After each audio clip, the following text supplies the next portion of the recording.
ছোট তরফকে যদি অন্য কোথাও উঠে যেতে বলা হয়? কিছুতেই না। না বলো না তুমি করো মামা, আপনি আমার ওদেরকে তোমার দু চোখের বিষ না করেছি তাহলে আমার নামও সুভাষ না।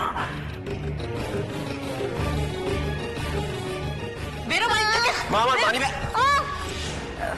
হ্যাঁ, আসলে কি বলুন তো, কালকে আমাদের বাড়িতে একটা পুজো আছে, তার জন্য নিমন্ত্রণ করতে এসেছে। আপনাকে কিন্তু কালকে আসতেই হবে। আমি তোমার জন্যই যাব মোহনা। মোহনা, আমার জীবনে যত না পাওয়া কষ্ট যন্ত্রণার এই অন্ধকারের মধ্যে তুমি একমাত্র আশার আলো। আমি তোমাকে অনেক এড়িয়ে যাওয়ার চেষ্টা করেছি, কিন্তু পারিনি, তাই আজকে সত্যি কথাটা বলে ফেললাম।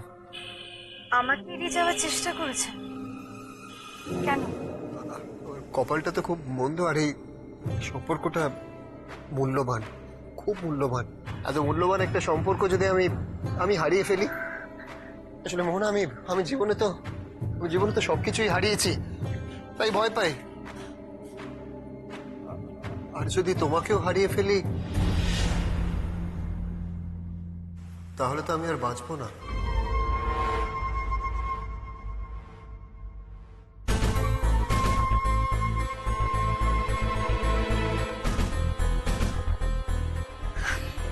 আমি আসছি। মোহনা,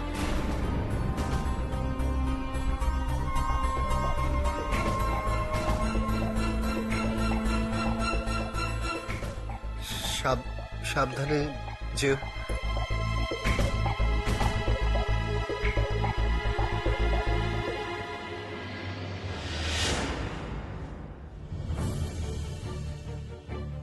আমি কোনোদিন মা হতে পারবো না জেনেও উনি আমাকে এত বড় একটা সম্মান দিলেন। অন্য ছেলে হলে তো আমার থেকে দূরে সরে যেত। আর রত্নদীপ বললেন আমি ওনার জীবনের একমাত্র আশার আলো।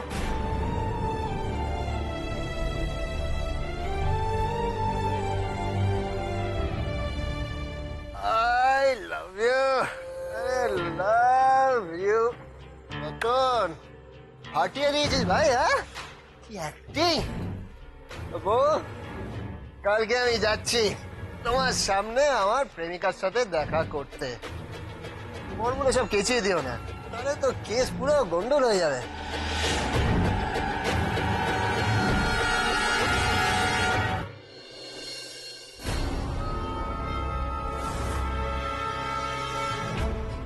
ছি ছি ছি ছি ছি, একটা বাচ্চা মেয়ের সাথে তোমরা এটা করতে পারলে?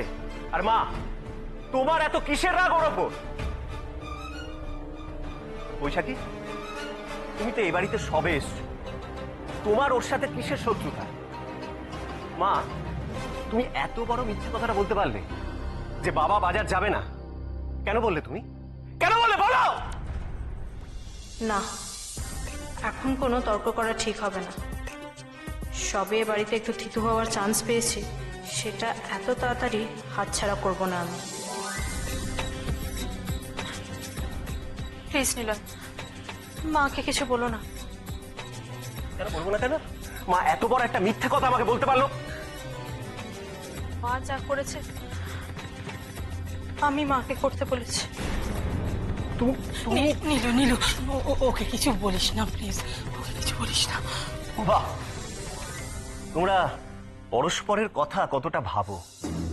সত্যি সত্যি মা, এই বাচ্চা মেয়েটার কথা তোমরা কিন্তু একবারও ভাবলে না।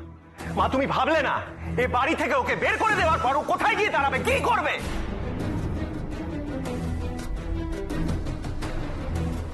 নিলয়, কিন্তু তুমি কি একবারও ভেবে দেখেছো তোমার বোন মোহনা যে বিয়ে না করে এরকম একটা বাচ্চা মেয়েকে দত্তক নিচ্ছে, ভবিষ্যতে যখন প্রত্যেকের সামনে ওর পরিচয় দেবে তখন প্রত্যেকটি আঙুল মোহনার দিকেই উঠবে। আমাদের ওর প্রতি কোনো ঘেন্না নেই নিলয়, তুমি দাদা হয়ে এই কথাটা একবার ভেবে দেখো। দাদা না বাবু, বৌদি তো ভেবেছে, সেটা দেখে ভালো লাগছে। তোমরা সবাই শুনে রাখো, মোহনার ওপর কোনো কিছু জোর করে চাপিয়ে দেওয়ার পক্ষপাতী আমি নই। ও আমলকিকে আঁকড়ে ধরে বাঁচতে চাইছে, জীবনটা ওর, ও জীবনে কি কি করবে সেই সিদ্ধান্ত ও নেবে। আর এই যে এই যে আমলকি আজকে এ বাড়িতে রয়েছে সেটা শুধু মোহনার ইচ্ছে নয়, সেটা আমারও ইচ্ছে।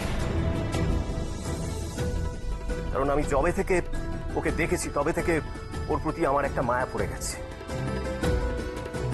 আমি তোমাদের বলছি, আমি থাকতে আমলকিকে এ বাড়ি থেকে তোমরা বার করতে পারবে না। আর এই যে বৈশাখী, তোমাকেও জানিয়ে রাখছি, তুমি বাবা মার কথায় বয়ে যেও না, তাহলে কিন্তু আবার আমি তোমাকে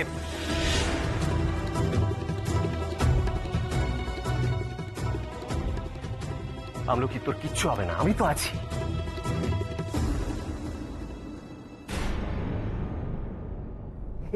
এ দেখ আমি আমি আর তুই বাজার করতে বেরোবো, মানি ব্যাগটা নিয়ে আসবে, ঠিক আছে?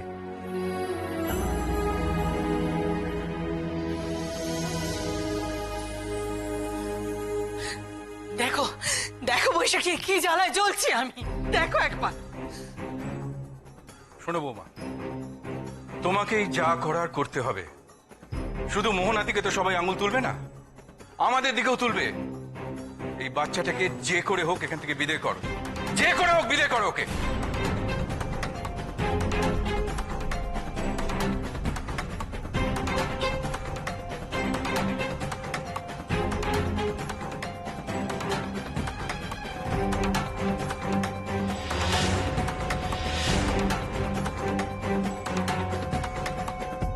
চন্দনা, হাঁকার স্যুপটা খাইয়ে দি। আমি খাবো না, আমার ভালো লাগছে না। ও মা, ভালো লাগছে না বললে হবে নাকি? খেতে হবে তো, এরপর তো স্যুপটা ঠান্ডা হয়ে যাবে। দেখি, হ্যাঁ হ্যাঁ হ্যাঁ। আরে কি মুশকিল, জোর করছো কেন? আমার ইচ্ছে করছে না খেতে। চন্দনা, আমার কথাটা শোন, স্যুপটা খেয়ে নে। জোর না করলে তো খাচ্ছিস না, নে খেয়ে নে। বাবা বলছি তো খাবো না। কি হচ্ছে নাকি তখন থেকে?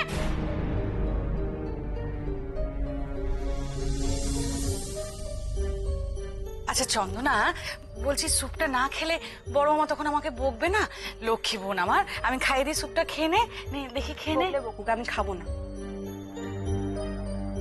আচ্ছা তুই কি চাস যে আমি বকা খাই বল? আচ্ছা, ও যখন খেতে চাইছে না কেন জোর করছো? তুমি কি জানো ওর খাবার থেকে ঘুমটা কত বেশি জরুরি? এই দেখো, আমি ইঞ্জেকশনটা দেবো আর চন্দনা ঘুমিয়ে পড়বে। হুম, বেশ। দেখি দাও। না, দেবেন না। কিন্তু চন্দনা, ইঞ্জেকশন না দিলে যে তোমার ঘুম আসবে না। আমি তো ঘুমোতে চাইও না, তাই ইঞ্জেকশনটা দেবেন না। আসলে আমি অনেক ঘুমিয়েছি, ঘুমিয়ে ঘুমিয়ে আমি ক্লান্ত হয়ে পড়েছি, তাই আমার ঘুমানোর কোনো ইচ্ছে নেই। বাবা, তোর মুখে তো দেখছি খুব বুলি ফুটেছে। কি এমন বলেছে চন্দনা?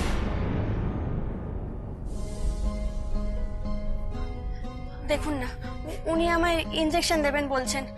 আমি ঘুমোতে চাই না, ওই ইঞ্জেকশনের ঘুমটা আমাকে কেমন যেন একটা ঘোরে পাঠিয়ে দেয়। কিন্তু চন্দনা, সেটা তো তোমার ভালোর জন্যই। না থাক সুভাষ, আজ ওকে ইঞ্জেকশন দিতে হবে না। কিন্তু বড় মামি, ইঞ্জেকশন না দিলেও ঘুম আসবে না ওর। আমি ঘুমোবো, কিন্তু এমনি এমনি। আপনি আমার মাথায় একটু হাত বুলিয়ে দেবেন?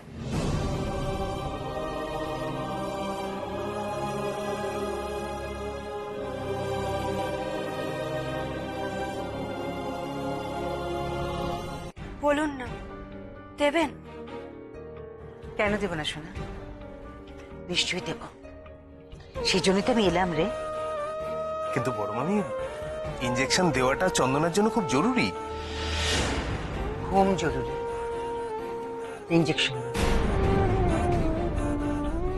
আমি চন্দনার মাথায় হাত দিয়ে ঘুম পাড়িয়ে দিলে ওর যত গভীর ঘুম আসবে, ইঞ্জেকশন সেটা আনতে পারবে না। এনিওয়ে শ্রাবণী, তোমরা যাও, খাবারটা আমাকে দিয়ে যাও, আমি ওকে খাইয়ে দিচ্ছি, ঘুম পাড়িয়ে দিচ্ছি। এসো সুভাষ।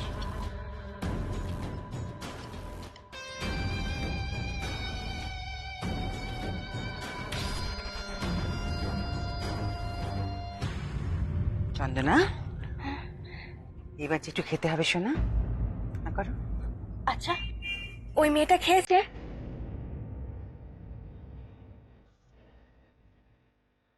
তুই জেনে কি করবি? জানি না। আসলে কি বলুন তো, তখন থেকে বারবার একটা কথা আমার জানতে ইচ্ছে করছে, ওই মেয়েটা খেলো কি খেলো না না জেনে আমি আমি না খেতেই পাচ্ছি না, আমার খেতে ইচ্ছে করছে না। আচ্ছা, এমনটা কেন হচ্ছে আমার সাথে?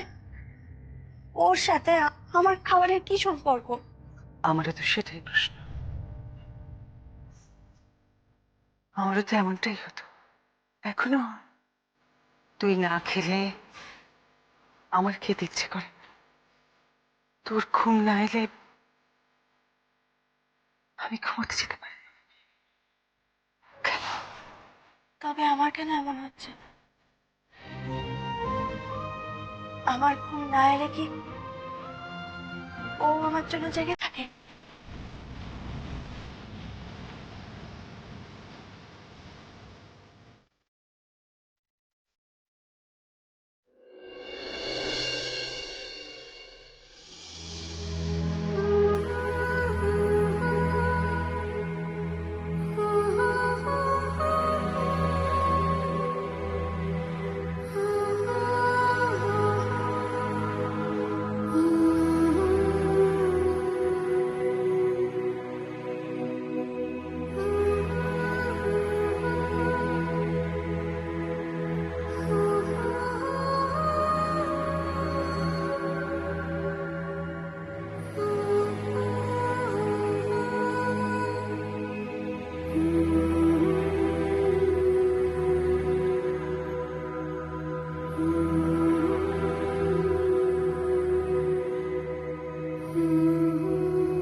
দোলায় দোলে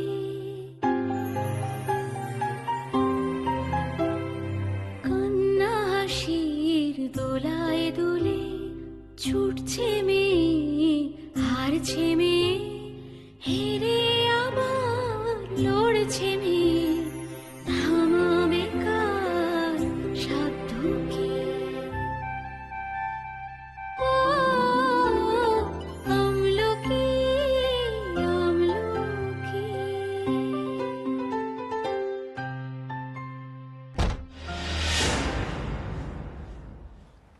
কে?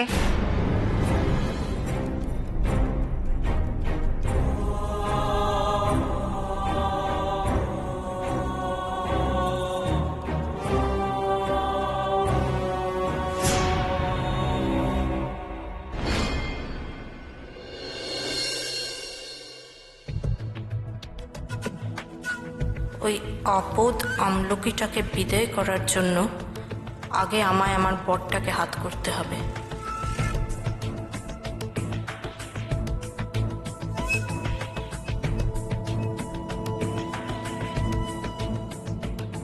কি হলো? অনেক রাত হয়েছে, এবার শুয়ে পড়ো। আরে শোবো, বইটা দাও। আর এত রাতে বই পড়তে হবে না তোমার।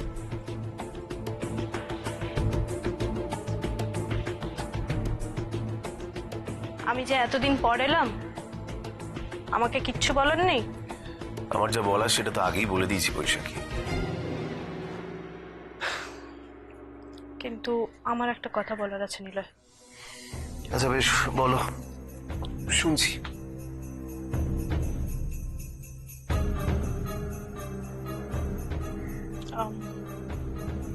নিলয় দেখো, আমি একটা কথা বলছি, কিন্তু প্লিজ রাগ করো না, একবার ঠান্ডা মাথায় ভেবে দেখো।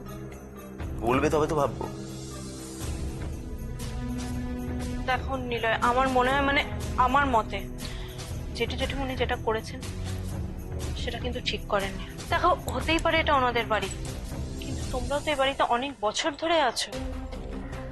কি বলতে চাইছো তুমি, বুঝতে পারছি না। নিলয়, আমি যেটা বলছি বাবা মার ভালোর কথা ভেবে বলছি।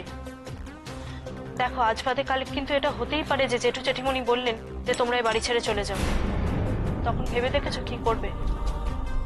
দেখো, কাজের বেলা তুমি ডিসিশন নিয়েই নিয়েছো যে তুমি একটা অন্য কাজ দেখে নেবে, কিন্তু বাড়ির বেলায় এই ডিসিশনটা কিন্তু নিও না।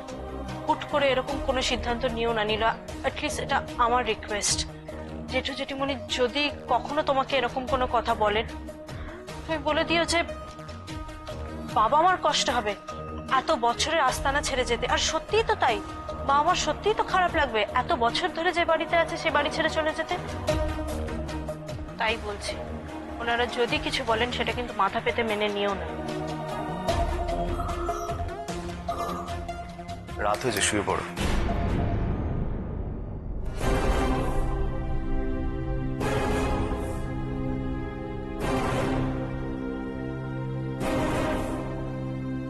সত্যি কি এরপর জেঠু আমাদের বাড়ি ছেড়ে চলে যেতে বলতে পারে?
করছিস?